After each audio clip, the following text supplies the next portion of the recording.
ফখরুদ্দিন মঈনুদ্দিনও চেষ্টা করেছিল, আপনারা জানেন।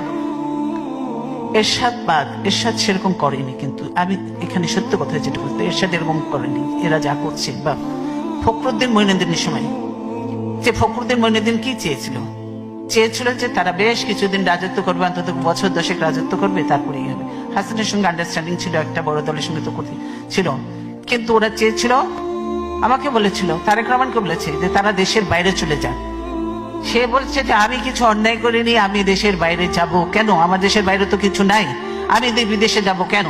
আমি বিদেশ ছেড়ে চলে যাওয়া, পালিয়ে যাওয়া মানে তো আমি কোনো অপরাধ করেছি, অন্যায় করেছি। তারেক রহমান যায়নি, আরাফাত রহমান যায়নি,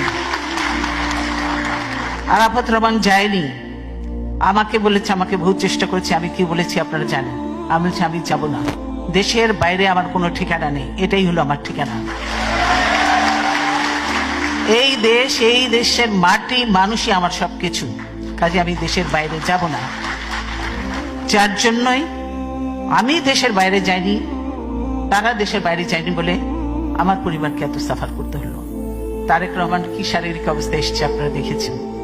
আল্লাহ তাআলা জানি বাঁচিয়ে দিয়েছি, এটাই আল্লাহর কাছে শুকরিয়া। কোকো গেছে, কোকো ভীষণ খারাপ অবস্থায় গেছে, তারপরেও কোকো যে কোনোদিন রিমান্ড তো ওরা চিন্তাও করেনি, ভাবেও নি। কার ছেলে আপনারা দেখেছেন, সেই সব নিয়ে যে যখন ওই করেছে, সেই থেকে তার মনে যে এমন একটা ভয় ঢুকেছে, সে মানে কি যে করতো। একদিন আমার কোর্টের সঙ্গে দেখা, আমি দেখি তো অবাক, ছেলের এই অবস্থা। তারপরে তো অনেক ইটি করে তখন তো কোকোকে বিদেশে পাঠানো হলো। কোকো গেল, যেও কিন্তু ব্যাংককে বেশি দিন থাকতে হলো না, সেখানেও আবার পিছনে লেগে গেল পরে হাসিনা আসার পরে। বহু চেষ্টা করেছে, আমাকে বহু চেষ্টা করেছে। আমি বলছি আমি যাব না। আমরা যদি বলছে, আবার বলে যে আপনি তো আবার তাড়াতাড়ি ফিরে আসবেন, কোনো অসুবিধা নেই, আমরা তাড়াতাড়ি নিয়ে আসবো। এখন এই আওয়ামী লীগকে খালি করি, আওয়ামী লীগ বলছে, কিন্তু তাদের তো প্ল্যান ভিন্ন। আমি বলছি না, আমি দেশের বাইরে যাব না।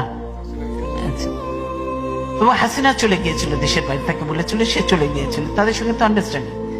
এবং যখন ফখরুদ্দিন মঈনুদ্দিন অবৈধভাবে জোর করে ক্ষমতাটা নিল, তখনকার ঘটনাও তো আপনার জানা আছে নিশ্চয়ই।